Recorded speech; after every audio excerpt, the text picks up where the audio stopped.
34절까지입니다. 고린도전서 15장 22절부터 34절 한 절씩 교독합니다. 아담 안에서 모든 사람이 죽은 것 같이 그리스도 안에서 모든 사람이 삶을 얻으리라.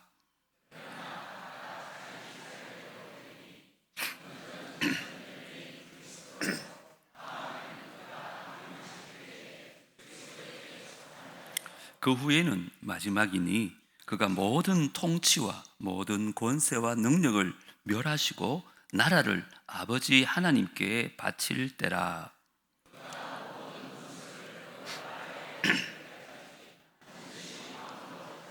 맨 나중에 멸망받을 원수는 사망이니라.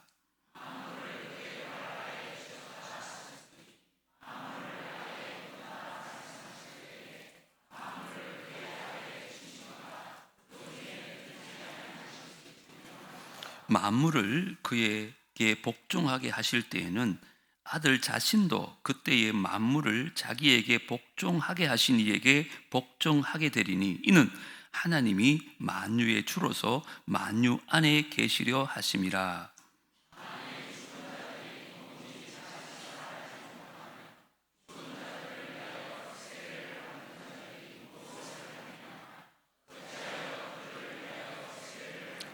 또 어찌하여 우리가 언제나 위험을 무릅쓰리요.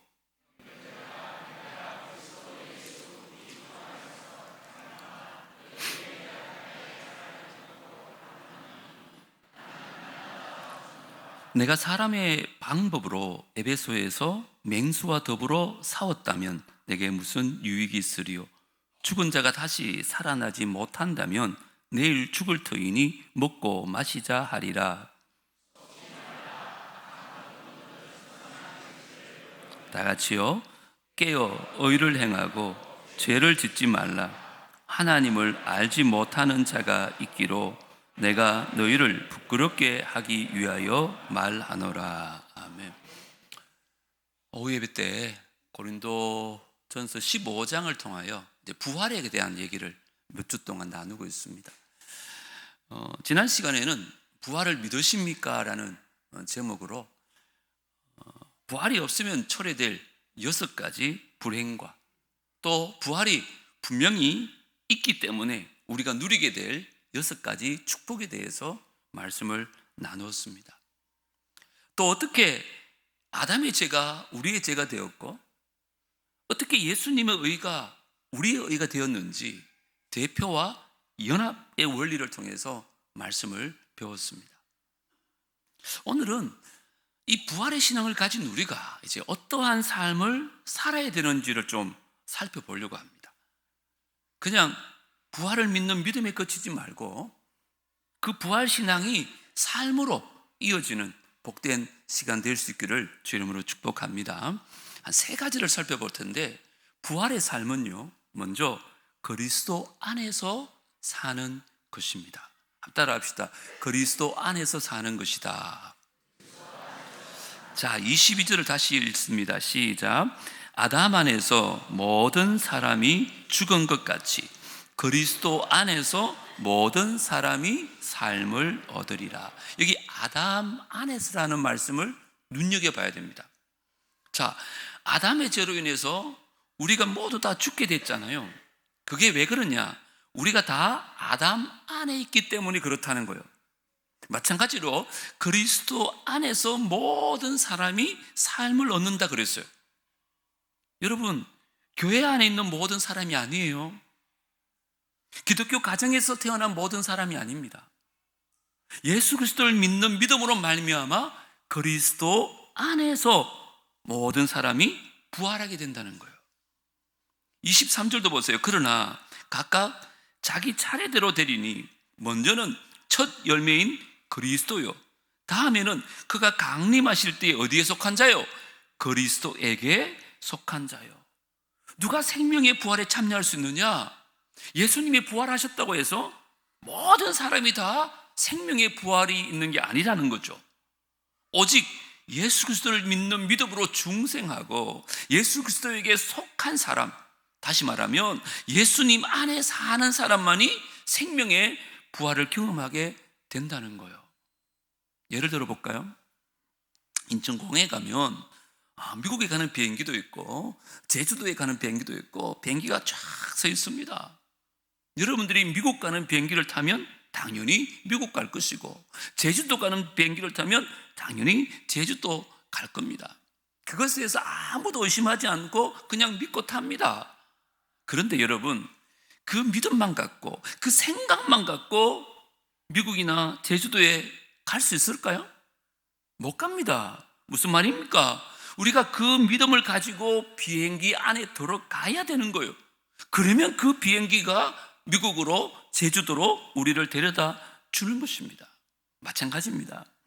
우리를 천국으로 인도하는 믿음은요, 내가 예수님 안으로 들어가야 되는 거예요. 이 말은 다시 말하면 내 삶을 예수님께 내려놔야 돼요. 예수님이 나를 위해 돌아가셨으니까 이제 당신은 나의 주인이십니다. 그래서 내 생각도, 내 경험도, 내 결정도, 내 삶도 예수님 안에 거하게 될 때 그 사람이 믿음이 참된 믿음이고 이것이 바로 행함으로 믿음이 온전케 된다는 말의 의미예요.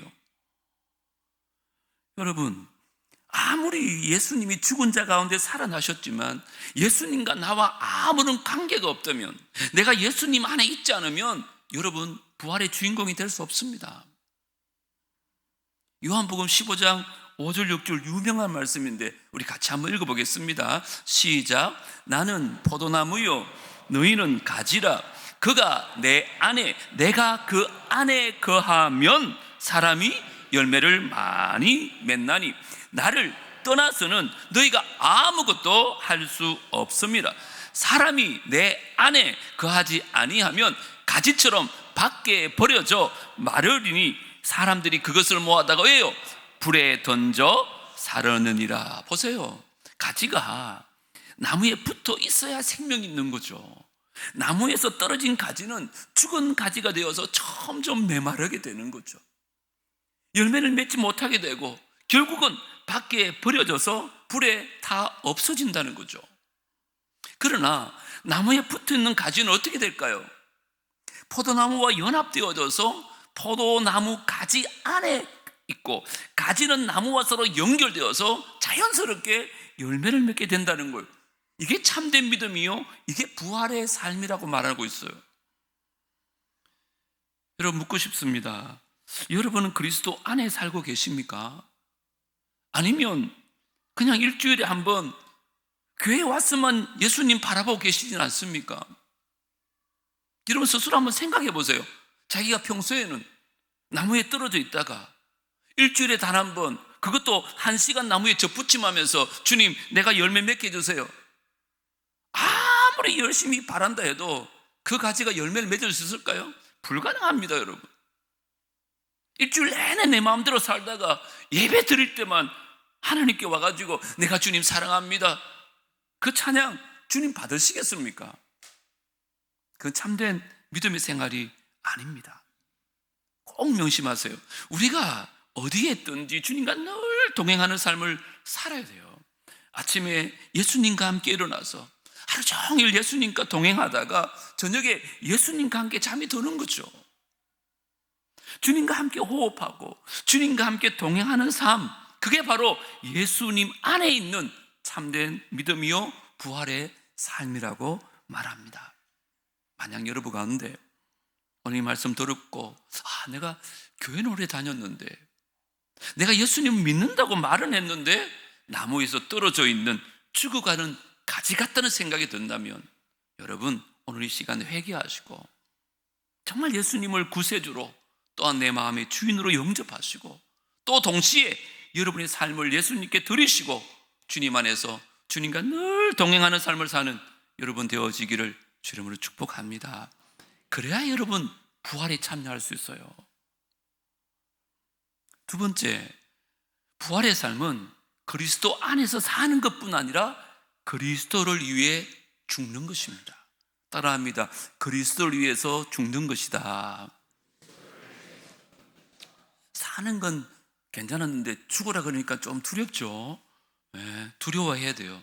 자, 29절 참 좀 이해되기 힘든 말이 나오는데 한번 잘 들어보십시오. 만일 죽은 자들이 도무지 다시 살아나지 못하면 죽은 자들을 위하여 세례를 받는 자들이 무엇을 하겠느냐?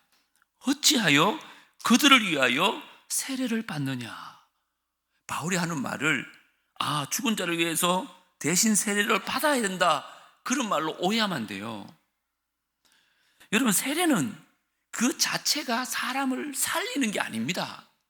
세례는 우리가 예수를 믿었을 때 나의 옛사람은 죽고 새 사람이 태어난 것을 상징적으로 하는 게 세례예요.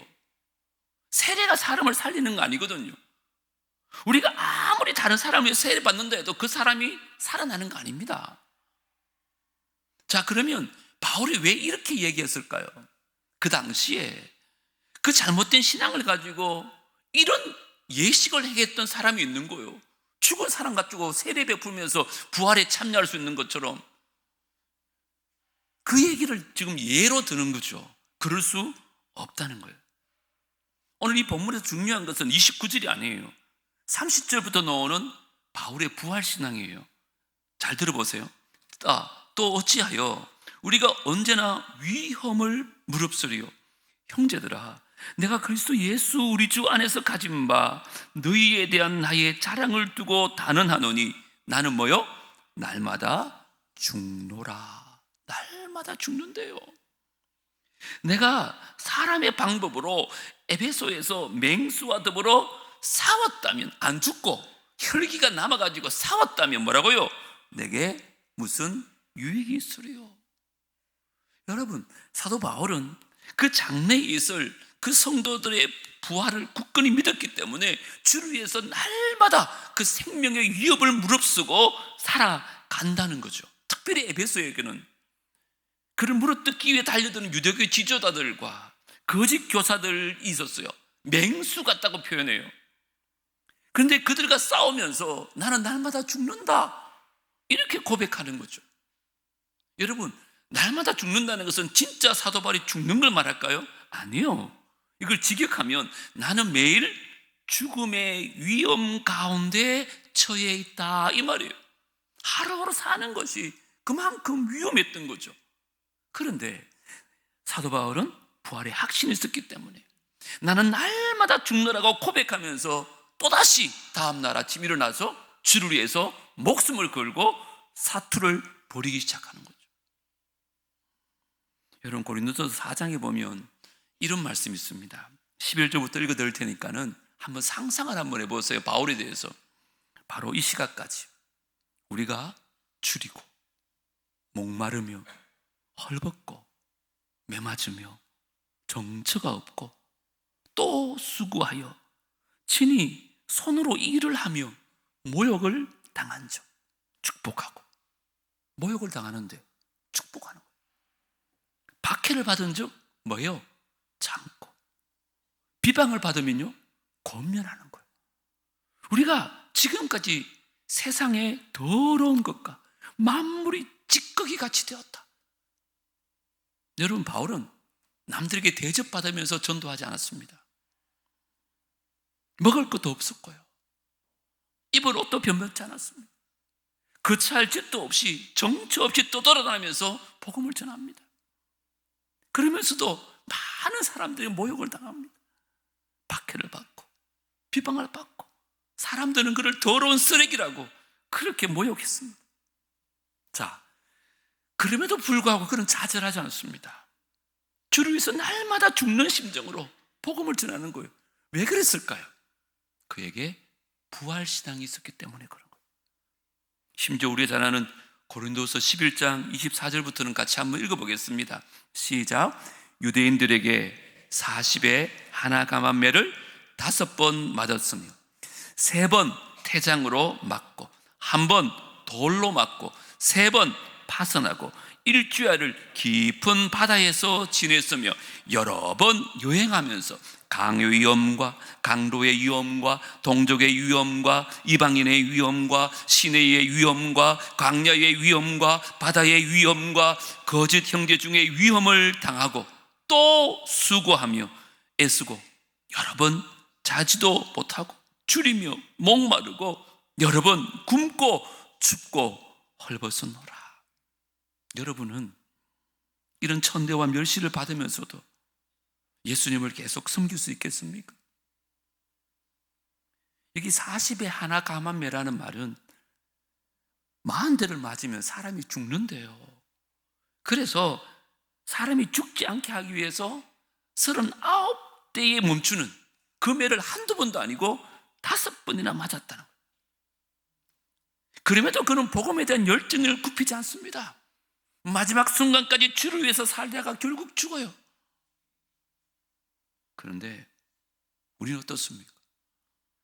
이런 매혹, 모독이나 아니면 매질은 고소하고 누가 내게 듣기 싫은 말 한마디만 해도 우리가 어떻게 반합니까?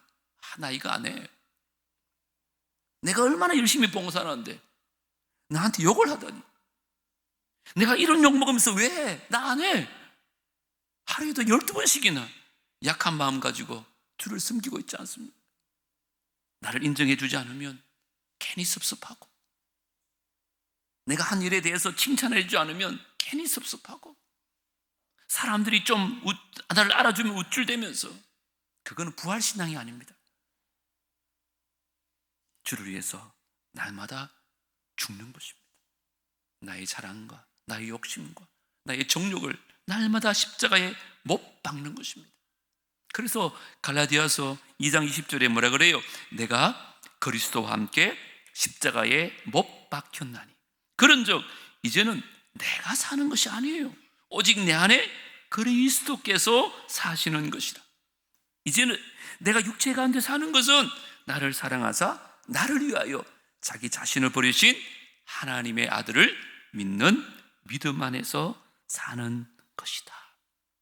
나의 옛 사람은 예수님과 함께 이미 십자가에 못 박혀 죽었다는 것입니다.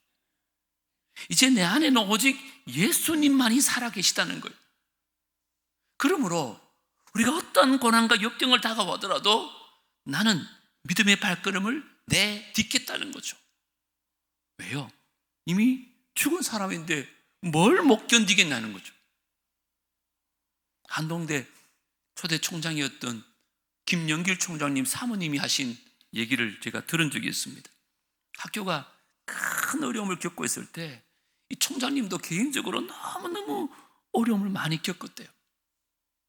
그런데 어느 날 총장님이요, 사람으로서는 도저히 견딜 수 없는 그 수치와 모욕과 어려움을 경험하고 집에 돌아오셨는데, 보통 사람 같으면 밥도 먹지 못하고 잠도 자지 못할 것 같은데 이 총장님이 아무렇지 않게 식사를 하고 잠도 코를 쿨쿨 고면서 한잠을 주무시더라는 거예요. 그래서 그 다음날 아침에 남편한테 물었다고 합니다. 당신은 그런 일을 당하고도 잠이 옵니까? 그때 총장님 대답하기를, 나는 이미 죽었는데 뭘. 나는 이미 죽었는데 뭘. 여러분 명답 아닙니까? 나는 이미 죽었는데 내가 뭘 그렇게 분노하겠냐는 거예요. 주를 위해 이런 고통받는 것 당연한 거 아닌가? 저 여러분도 주를 위해 섬기다가 힘든 일을 당할 때 나는 이미 죽었는데 뭘, 이 정도는 아무것도 아니야, 그런 마음으로 변함없이 주를 위해서 날마다 죽을 수 있는 삶 사는 저와 여러분 되어지기를 주의 이름으로 축복합니다. 왠 줄 알아요? 잘 죽어야 잘 삽니다. 성경에 보세요. 잘 죽었기 때문에 잘 산 사람들이 얘기가 참 많아요.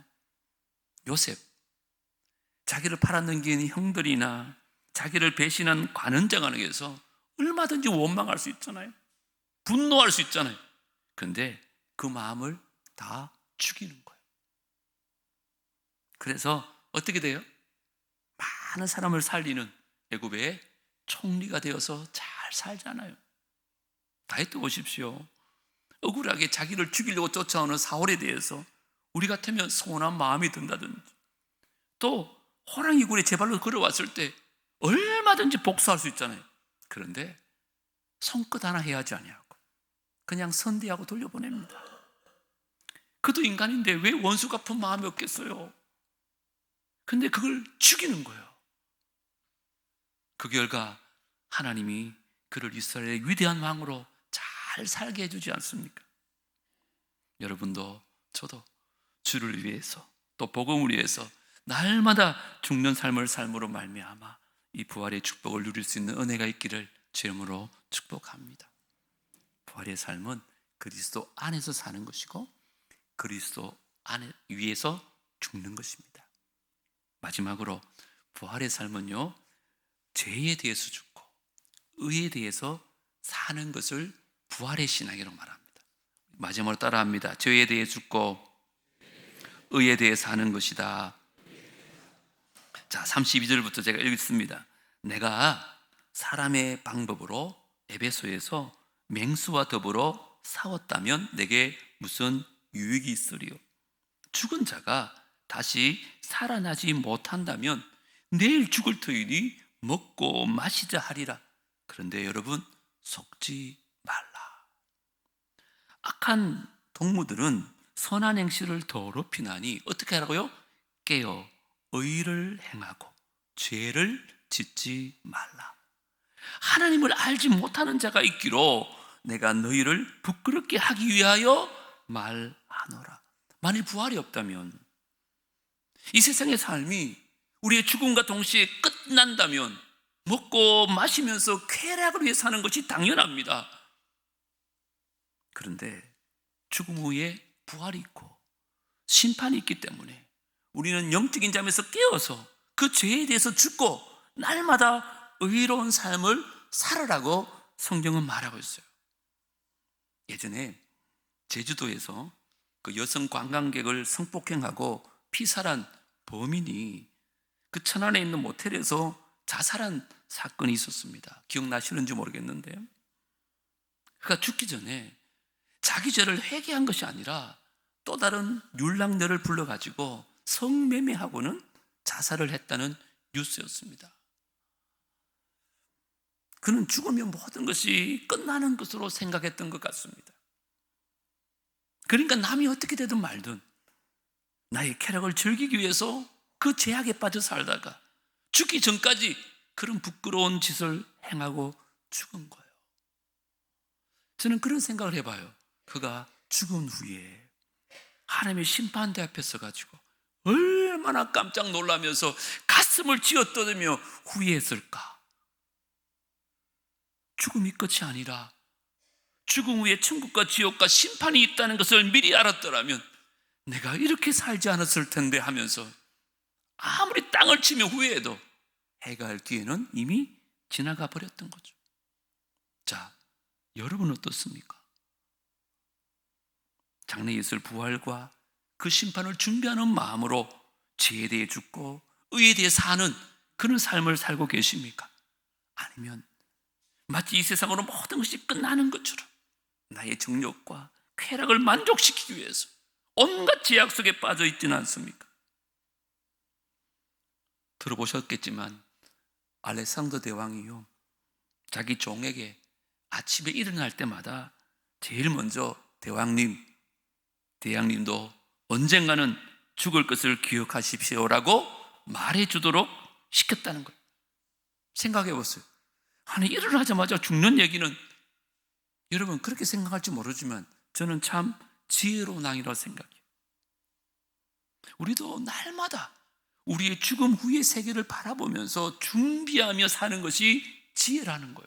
왜요? 이 세상이 전부가 아니기 때문에.